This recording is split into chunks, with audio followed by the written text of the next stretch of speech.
All right, beautiful humans. We are here today. It's Monday, March 13th, 2023. There's been a lot of news. Of course, on Monday, early in the week, we're going to have a lot of news.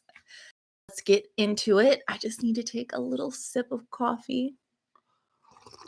Mm, my throat is very sore. I am actually sick. I had to stay home from work today, but I'm gonna still get through this, and this will probably be the shortest podcast, but it's a new week. Yesterday started off strong. I don't wanna not do it. So let's go ahead and get into the news. So today, to me, the biggest topic on everyone's mind had to do with the Silicon Valley Bank. If you are not paying attention to the news at all in the world, you should be.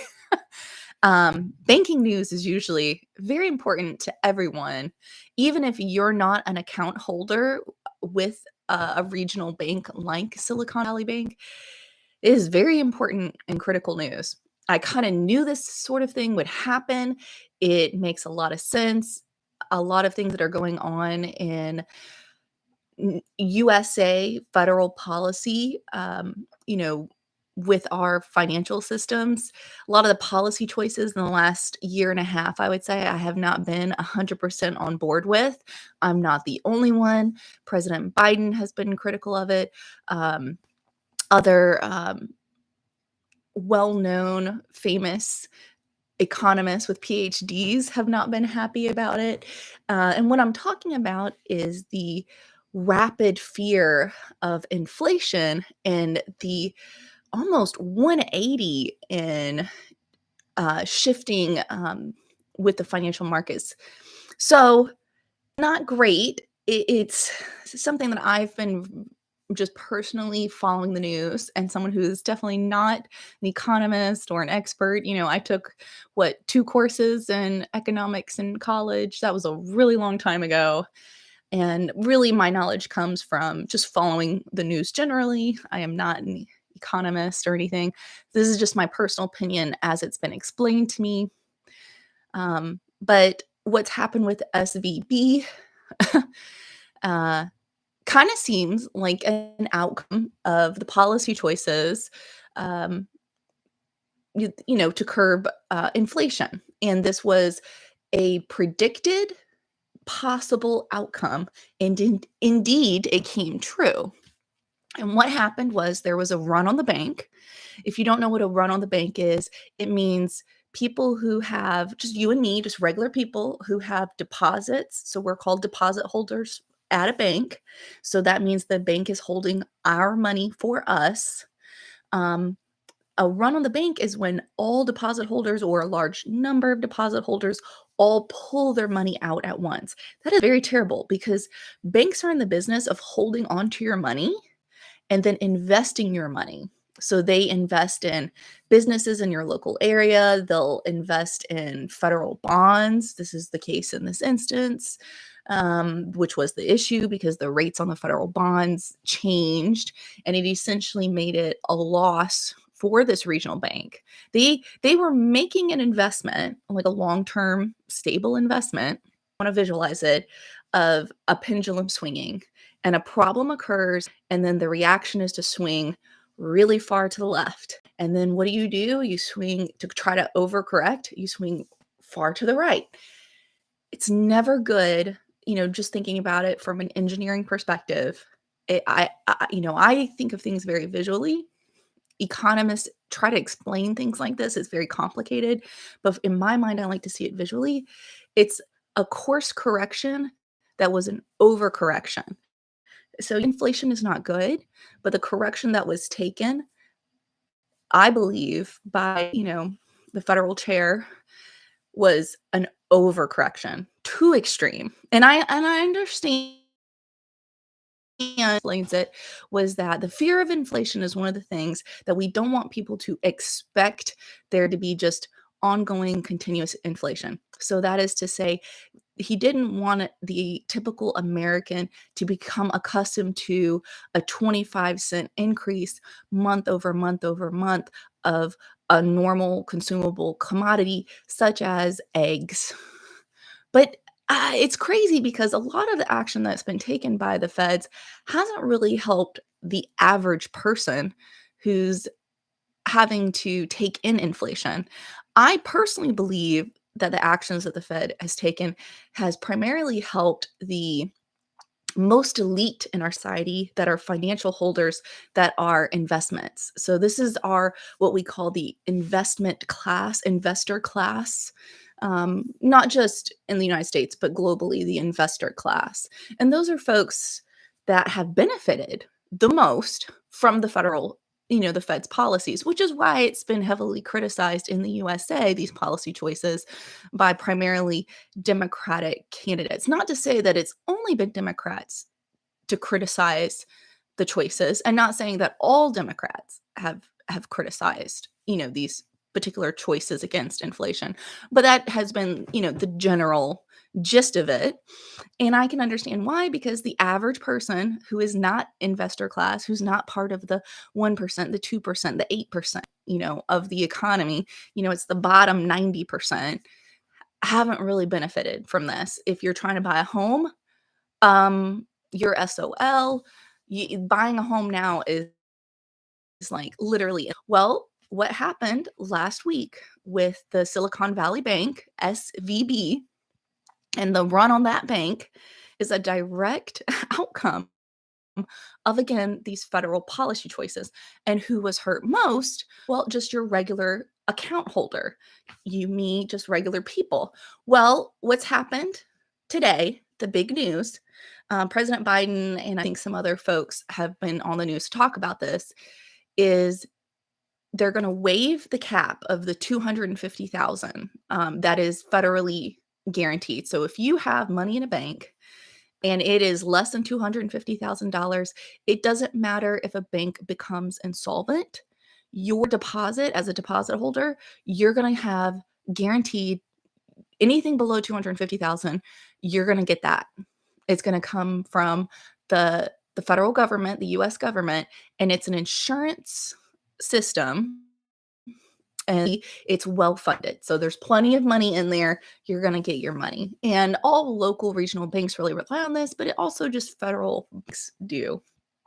And what they did Monday, what they announced today, March 13th, is that even if you had more than $250,000 in your account, let's say you're a millionaire, let's say you are a small business owner, you could be like a pizzeria, you could own a nail salon, you might have in your as an account holder, you could have more than $250,000, especially if you're a small business. It's very likely that you have more than 250,000 in any given time in a deposit. You could be, a law firm.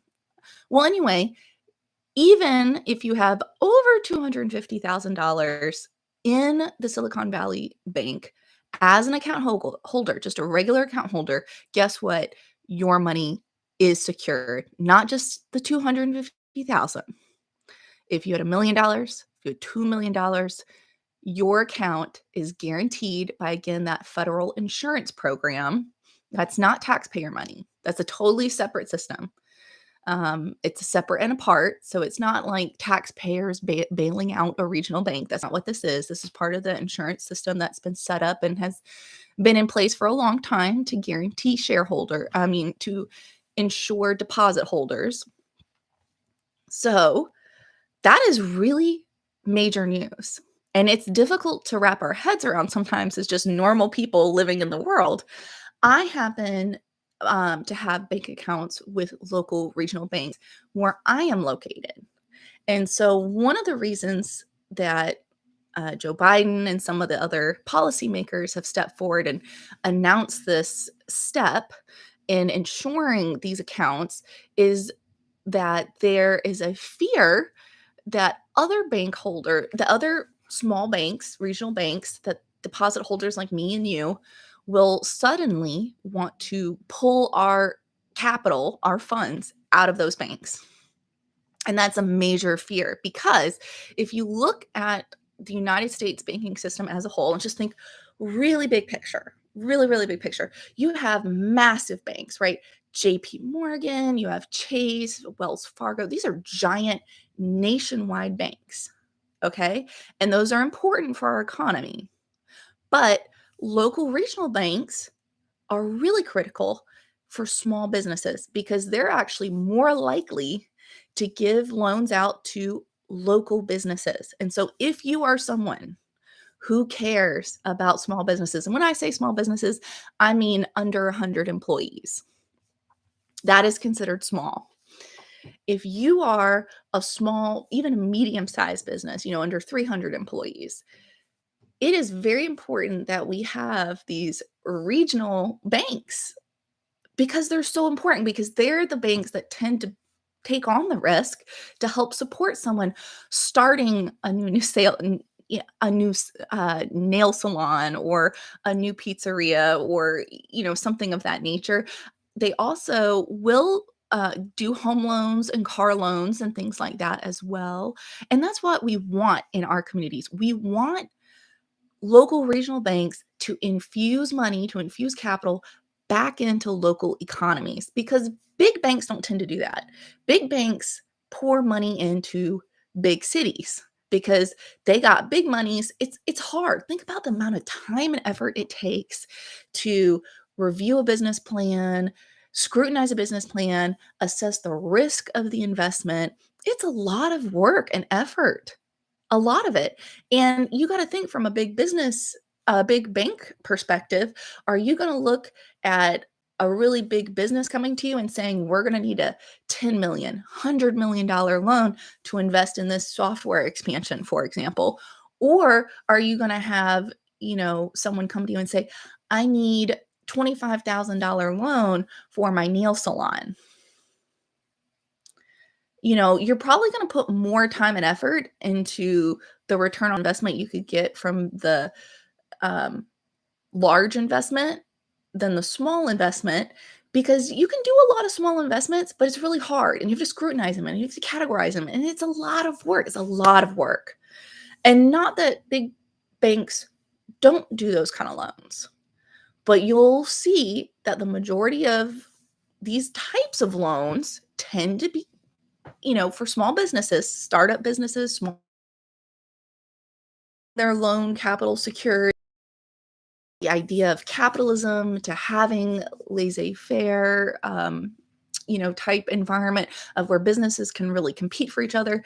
I always envision in my head like the ideal laissez-faire kind of capitalist competition is where you see like a rodeo of food trucks. And it's literally just a ton of food trucks all parked next to each other. Those are very small businesses, low capital investment to start them up, relatively speaking.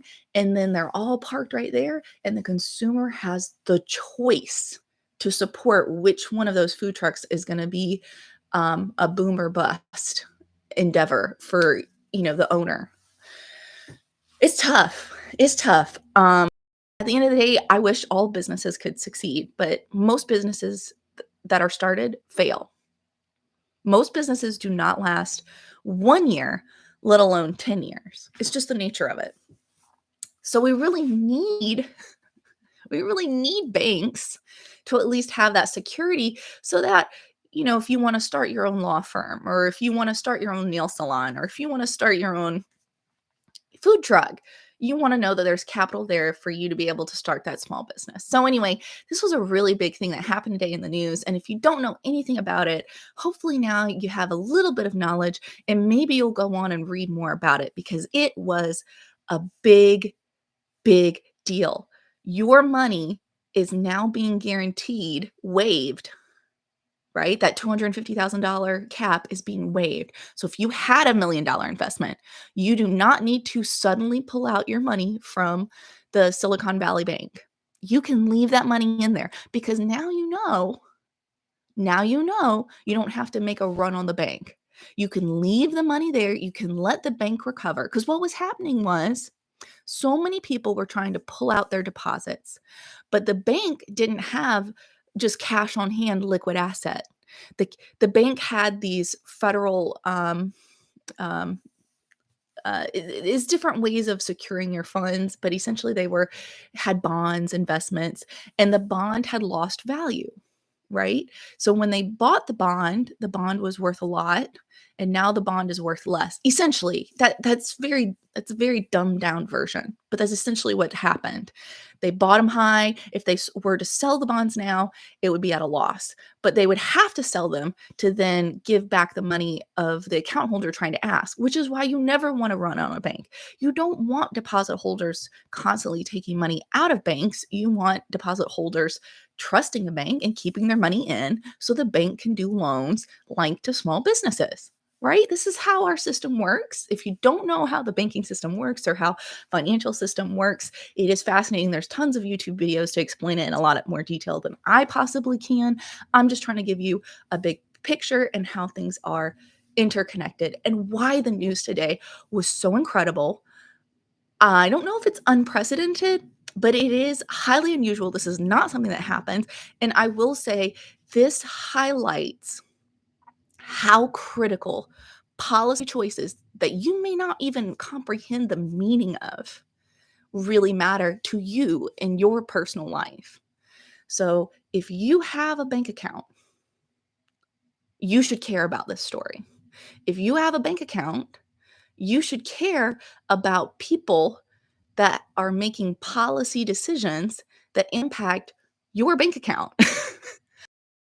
Most people over age 18 have a bank account. I know there are some people that, because of their financial hardship can't, but generally, if you have a job and you are working and you get a paycheck from anyone, someone, somewhere, you should probably, you're probably putting that money in a bank account, not like stuffing it under your mattress or, doing something like that. You probably have a bank account. So you should care about what is happening in the world with the policy choices impacting your bank account. And this happened with the Silicon Valley Bank specifically because they just happened to buy a large number of these types of bonds, but it could have been any bank, which is why, again, I say, and I'm thankful for the decision made at the federal level to secure account holders for above the $250,000 amount.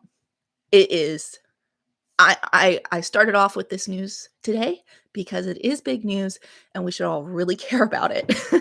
um, but yes, read up on it. There's a lot more news on this. You can it did affect the UK as well, so you can read up about it on the BBC's website. You can read about it on the NPR website. I'm sure CNN and Fox Business, as well as the Wall Street Journal. These are all various news sources that you can go to and read up about what happened. Of course, every person who writes or reports on something is going to put their own little personal twist to it. I'm trying to state it as clearly and matter of factly as possible. But of course, I have my own internal biases. So just take it with a grain of salt. But yes, this is big news. If you're an account holder in the United States, you should really care. And if you care about small businesses, you should really care. I do not have more than $250,000 in the bank. So, I mean, in a way, it's not really affecting me directly. My account's going to be my account. The money that I have in accounts is going to be secured no matter what. Mm. All right, going on to topic number 2 today. Oh, wait, let me make sure I have it. Let me make sure I have it right. Topic number 2.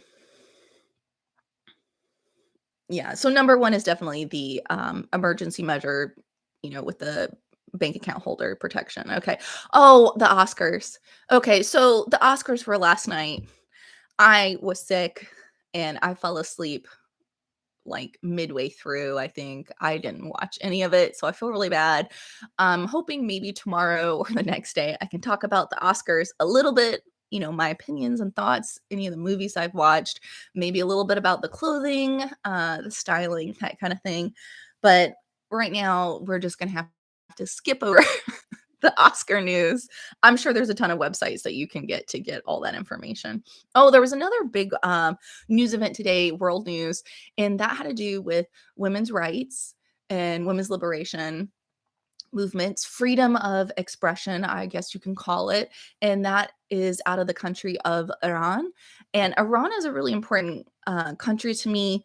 My very first, my first love, or whatever you want to call it, the person who, was my like, I guess, first important boyfriend or whatever in college was from Iran. His family was from Iran. And I got to learn a lot about the culture, the values, how different it is from other places.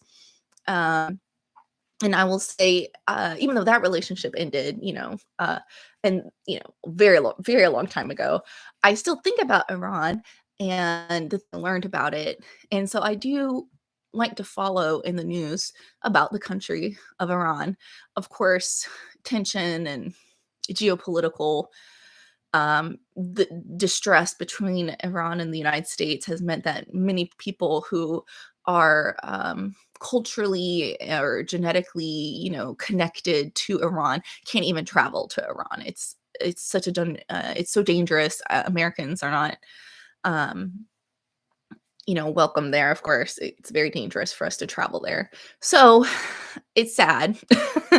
um, but there seems to be something going on within the country with the women there. And if you've been following the news, our event that happened, there are folks in Iran that go around called morality police. That's a Western translation for what it means. It's essentially someone who goes around and ensures that traditional Islamic law, as women should observe it, are doing so in public. And so, some of the things that women are expected to do to observe the religious laws that are imposed on them in the country is, for example, to wear a head covering. There's different names for this. Sometimes you've heard the word hijab. There's different meanings depending on the level of head covering, but that's a very simplistic explanation. I have never lived in a culture where I was expected to modify my exterior clothing. So it's very difficult for me as a person who grew up in the United States to understand what it's like, that the kind of life that these women are having to live. But it does appear that, the incident that happened was quite horrific.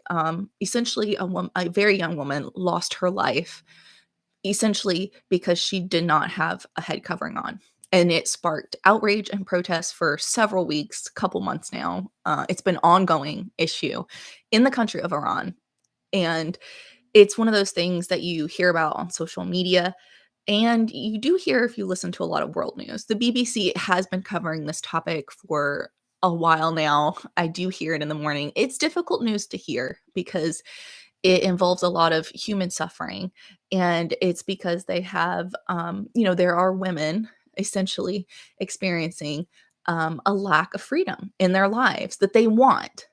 If the women didn't want the freedom, why would they be willing to die, literally die for it? You know, Obviously, the United States has quite a history, right, of its founding. And it was, primarily white, wealthy, land owning, educated men. And it was about freedom for them. But as the United States has evolved, grown, progressed over a couple centuries now, the idea of freedom as someone who lives in the United States is that freedom is something for everyone. And we want freedom of thought, freedom of expression. We want people to be able to have a maximum amount of choice in their life without causing, direct harm to someone else, right? Like, you have quite a bit of freedom, but you never have 100% freedom, because we don't want you to just be free to shoot and hurt people, obviously. There is a limitation to freedom if you live in an organized peaceful society, right? That's the ideal. We're not there. It's not like we're living in Star Trek yet. It's not the Federation. Um, but yeah, so Iran is in a very closed society, and there seems to be quite a bit of restriction of freedoms there, especially on women. And the women today protested vehemently and are absolutely refusing. Even women who wouldn't necessarily be against wearing a headscarf covering, they're purposely now not wearing it because they're being told they have to wear it. Do you understand what I'm saying? It's like I remember being a teenager and I wanted to dye my hair purple. Like wildly dye my hair purple. And my mother, and it wasn't till I was an adult and she said, "Carrie, I didn't want to restrict you dyeing your hair purple because I was worried if I told you you couldn't dye your hair purple, you wouldn't just dye it purple, you'd dye it rainbow, you try to cut your hair off. If you really felt like you needed to dye your hair purple, even if I was worried about the consequences, the social consequences, if I thought that that could hurt your, scholarship opportunities in high school or, affect you, playing sports on your team." This was back when, by the way, purple hair was not something you saw in high school. Like everyone had either blonde or brunette hair, and there were a couple redheads. Like no one had multicolored hair back when I was in high school in the 90s. So my mother purposely gave the freedom of choice, knowing that as long as I had that security that it was still a choice, it wasn't something being imposed on me, that I'd probably just choose to have my hair normal. And I ended up deciding against dyeing my hair purple because it seemed like quite a lot of work for very little reward. And as much as I love the color purple, it was a lot easier just to buy a wig and wear a wig for the one day during Spirit Week. In high school, you dress up different days to do different things. And I just wanted my hair purple for one of those days. And it was a lot easier just to get a wig. And once I communicated that to my mother why I wanted my hair purple, she understood why I wanted. All of this is to say, she allowed me choice. And because I had the choice, I could think about it. And I could make I ended up actually doing, I guess, what she preferred because I had the choice.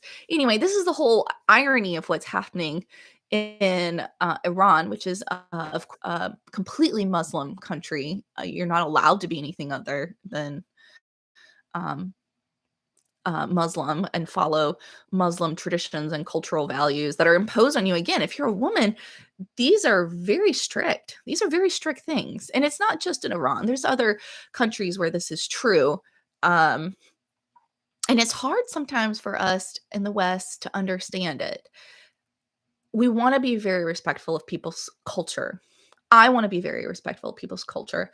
I want the women who want to cover their heads, I want them to have that choice. If that is something that they believe is core to their religious beliefs and expression of their religious faith, I believe they should be able to do it. Period. You can, even in the United States military, have reasons to cover your head, and I believe that that is a right and a freedom of expression that you should absolutely have. I also believe alternatively, if you don't want to do it, you should have that freedom as well. And in the country of Iran, the women there legally don't have that freedom. And that's why we're seeing this protest. And that is another really important story to think about. Think about the freedoms that we have, why they're important, why sometimes you hear about, different commentators talk about, oh, this is a slippery slope. Well, if you follow it to a logical conclusion, we don't want to be like the women in Iran. They don't even have the choice for how to do their hair. Just their hair. It's kind of a silly thing, right? Like I braided my hair today. I might wear it in a bun, I might wear it down, I might curl it, I might straighten it. I get all these choices. I could put it under a hat if I want to when I go to the gym, right? I get all these choices. Imagine not even having that most basic of choice. You don't even get to have your hair out. In some places, culturally, they want women to have absolutely nothing about their human form on display. Not even their eyes are allowed to be shown.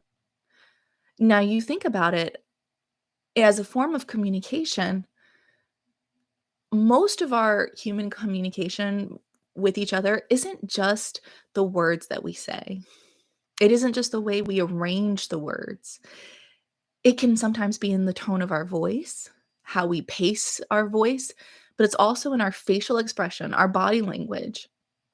And when you take a woman's complete identity away from herself, you can't even look at her eyes to see that she's human anymore. She's just a shapeless mass under, layers of cloth. It's really dehumanizing. And I understand if a woman chooses that for herself because she wants it, that should be her choice. But when you take that choice away and it's imposed on you, that's where I have a problem with it. Let women choose. Let women choose how to exist in the world. I want choice for every man, woman, non binary person. I really believe in freedom of expression. There are times and places for different kinds of clothing. For example, the gym. When you go to the gym, it would be a little ridiculous to have um, a ball gown on with many layers that are really fluffy, or like for a gentleman to have his shoes that he would wear to court. Those shoes are very uncomfortable, very stiff. I couldn't imagine, trying to, get on the treadmill with some Oxfords on. That's just not realistic, right? And practical. So there are times and places for certain clothing to be appropriate for the activity, the time, the place, the event, what have you. I just believe really in my core that it should be a choice that someone has. And when you choose to do something, it actually has more meaning to it. So if you are choosing to do something to express your faith, it's more meaningful when it's your choice to do that than say it's something that you just have to do because it's the law of the land. I believe it is more meaningful. I believe that it can deepen someone's faith if that's something that's important to them, as long as it's a choice. And that's just something different. Um, Issues, if you ever had any collegiate level, university level courses on that, you begin to understand why choice is so important. It was something that I really focused on during law school. Was It kind of was a part of jurisprudence, but it's an idea of choice and how we have choices, how society gets to have a choice as a collective group, and how we as individuals have choice. How can we protect, the choices of society and protect the choices of individuals? Because sometimes those choices are in conflict with each other. And these are very interesting topics. I'll definitely get probably more in depth with those over different podcasts. But for today, I'm just thinking on this particular issue with, the women standing up for themselves. I just am incredibly inspired by it. Honestly, it kind of makes me want to tear up because am I brave enough? Would I be brave enough to go against the law and risk my life? Would I be willing to die for my own freedom? There's a thought for you. We talk about founding fathers here in the United States. There were all kinds of men and women willing to die for freedom of choice. It's kind of a crazy thing. It's a crazy thing to think about.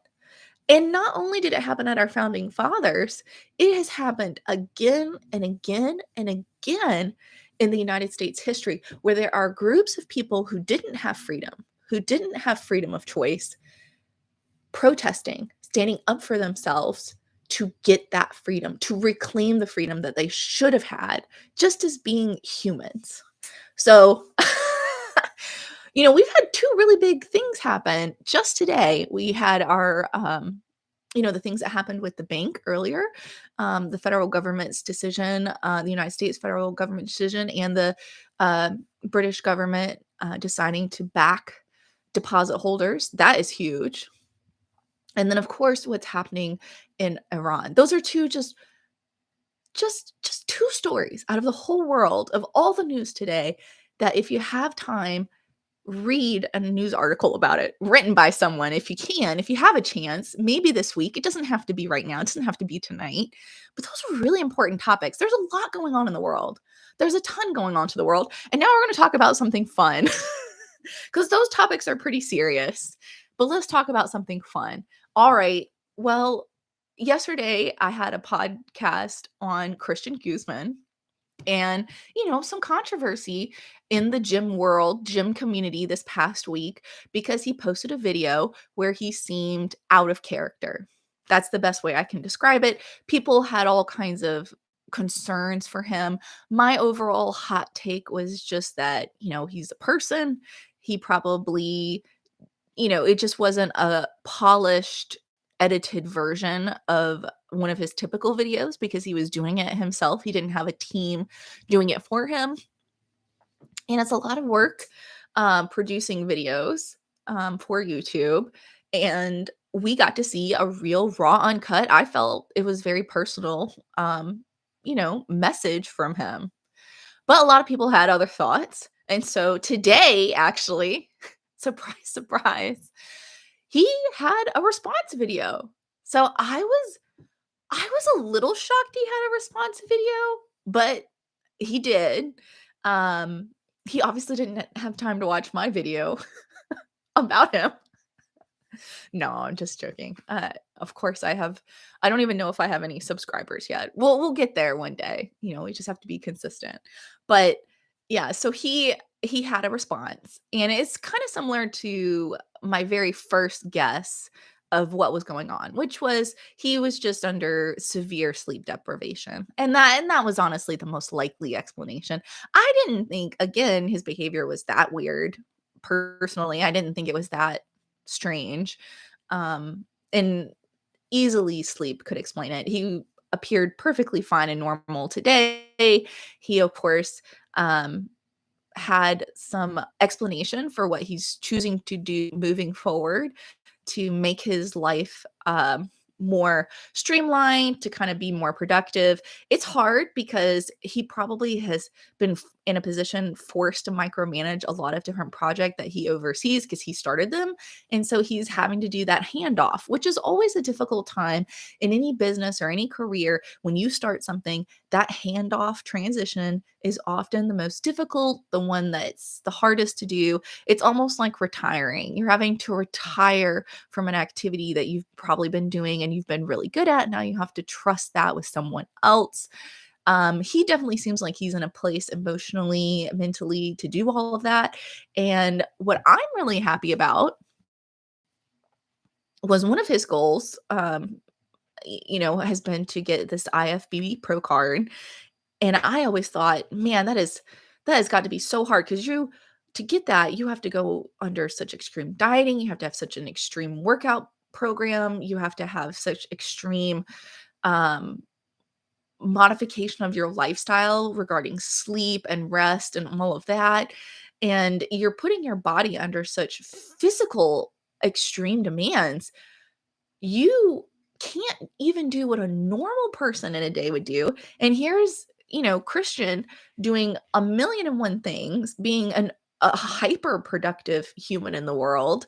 And seems like he still maintains his relationships with his family, with his loved ones, with his partner, with his coworkers. He seems to have really good social interaction with them on a one-to-one level. That's a lot to maintain. That is a lot on your plate. So have always been very concerned and thought that part of the reason he has not achieved his goals so far in life is because he hasn't been able to do what a lot of the other IFBB pros do, which is basically shut down everything in their life and just focus on themselves. So, in his video today, it looks like Christian has decided to do that for himself. And I am really impressed that he's making that decision for himself to prioritize himself. It is a short period in life. It's just a few months. He's got the money, he has the support system around him to just step away and focus more so on this one goal. I think that's a really good thing. It's not like he's completely dropping the ball on everything else in his life, but he is just super reducing down those demands on him and his time to focus on this one thing that means a lot to him that he says is something that will bring him a sense of happiness and success.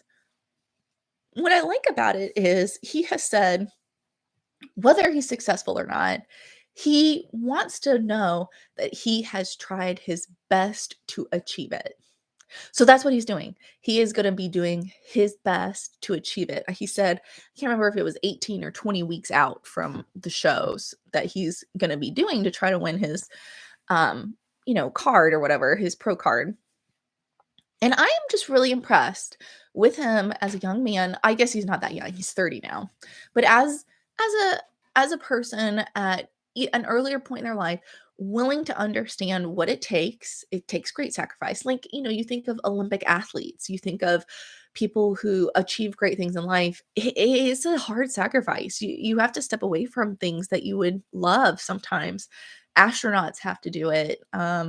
Scientists have to do it. This is just something, this is what it takes. So I was really happy to see that in the video, and I was very happy to see him with Heidi, his partner, who should be his most important person in the world and his most important support in the world. And it looks like they're both in a really good place emotionally. Just watching their body language in that video. So I'm very happy for him.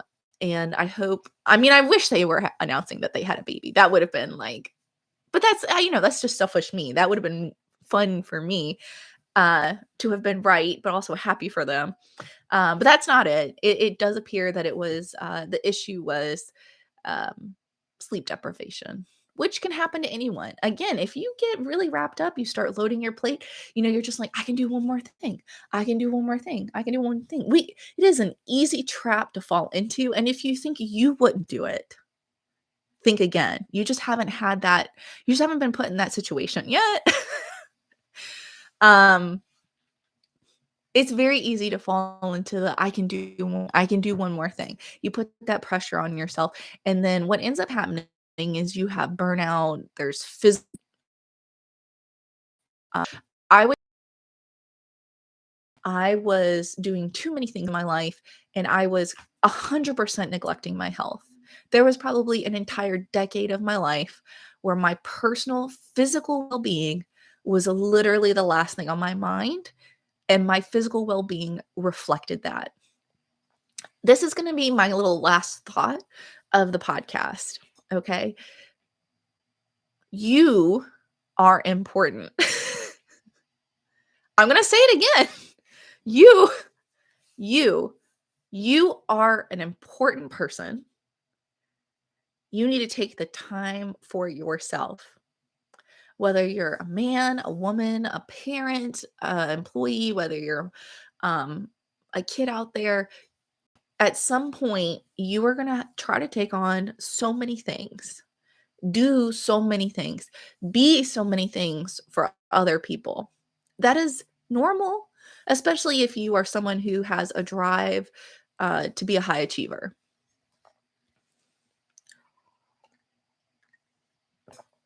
I do not want you to in any way diminish your zeal for life or, want to be a high achieving person.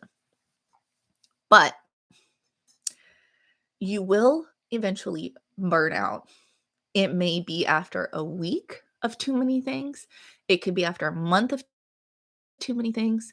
It could be a year. It could be a decade. You do not want to be on that path of burnout. It is going to overwhelm you. I remember, again, this is law school is a professional school here in the United States. And I remember, I had several friends that also did medical school, friends that did, their MBA program. And whenever you're doing a professional school, dental school, for example, A lot of times professors, they'll have like an orientation or your individual professors will advise you, you will have a feeling of burnout because professional school especially, you have an overwhelming amount of tasks and pressure put on you in a very short amount of time. And I remember over and over and over again professors describing law school as don't look at this as a sprint, think of it as a marathon. You have to pace yourself through this. Well, I'm going to use the same advice for anyone in life in general. Life is a marathon.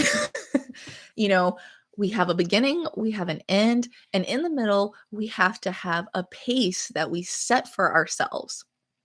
And if you've ever seen a marathon, know anything about marathons, the people that sprint really fast at the beginning without any kind of a plan often are not the ones winning the marathon, right? Or sometimes they can't even finish the marathon, okay? We want to prioritize pacing, whether it's in running or it's in your own life.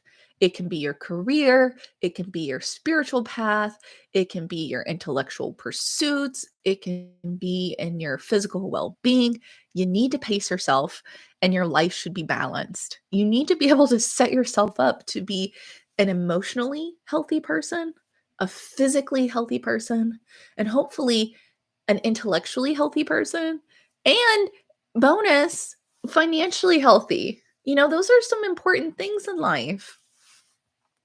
If you got those 4 things under your belt, you're doing darn good. It's hard. I don't know if I would say I'm successful in all 4 of those areas. I mean, I'm working on it, but it's a hard thing to achieve, and even once you achieve it, you have to keep working on it. You can have all the most wonderful relationships set up in your life, but if you just suddenly stop doing the things that you did originally to build those relationships are going to just fizzle out. It could be friendships, relationships with family, coworkers, obviously significant others. You got to keep that effort going. It doesn't effort doesn't stop once you make a friend. Effort doesn't stop once you have, a girlfriend. Effort doesn't stop, once you have a child go to like school, for instance. You don't just like stop parenting. You don't stop being, someone's, you know, important, thoughtful, kind, caring, person they're in a relationship with. You have to keep these things up in life. It's the same with your finances, the same if you have any kind of spiritual path in your life and intellectual pursuit. Because, for example, I was in college 20 years ago. Well, guess what? In my field, a lot has changed in science. There's been a lot of new discoveries. If you're in the legal system, law changes constantly because the law makers change the law, the courts interpret the law differently, and we apply the law, enforce the law differently. So you better be keeping up on those trends. Everything is a dynamic, changing world that we are in. Very few things are stable and consistent. And the things that are stable and consistent, we want to kind of root ourselves on and hold on to, and then that way we can allow ourselves to grow and be dynamic. And that's kind of what I thought was so great to hear in Christian's video, was about how he was finding that balance, working on finding that balance. He's at an age now where he has a lot on his plate and he is finding his center, finding his focus. And I'm very impressed by that because I think so many people look up to him and they see him as an example of how to organize and be in their own lives. And I think it is good, as a positive role model, that he's demonstrating this balance for other people. So, overall, Monday was quite a big day in the world, big day in the world. And sometimes as people, we might feel like we're small and insignificant, in the whole grand scheme of life. But, we're all playing our part. We're all doing things for other people. If you can leave a positive comment, that would be really great for me. If you can say something nice to someone in your household today, that'd be really great for them. And maybe just smile at someone if you go to the grocery store later today. Think about how you can leave a positive impact on other people if you do have the chance, because when we say that we're human, but we can also be kind. And it is a choice that we make every day and every interaction. And I highly encourage everyone listening to have a very happy day, no matter what's going on in the world, how we look at it, how we take it in, we can bring a positive impact. We always have that power. Even as little individuals, we have the power to influence the people around us. And you may not think that you have any influence, but we all do. Even if it's just one other person that you interact with, you can either make or break that person's day depending on how you choose to interact with them. It's always our choice. Always a choice. And hopefully you choose to be kind. All right. Hope everyone has a great day. We're at 52 minutes yet again. I'm hitting it under the hour each time. So join me again. I'm going to try to do this same time tomorrow around 6 o'clock. All right. Bye. Trying to end the live stream is always a disaster because my mouse likes to hide. There you are, mouse. All right. Ending the stream.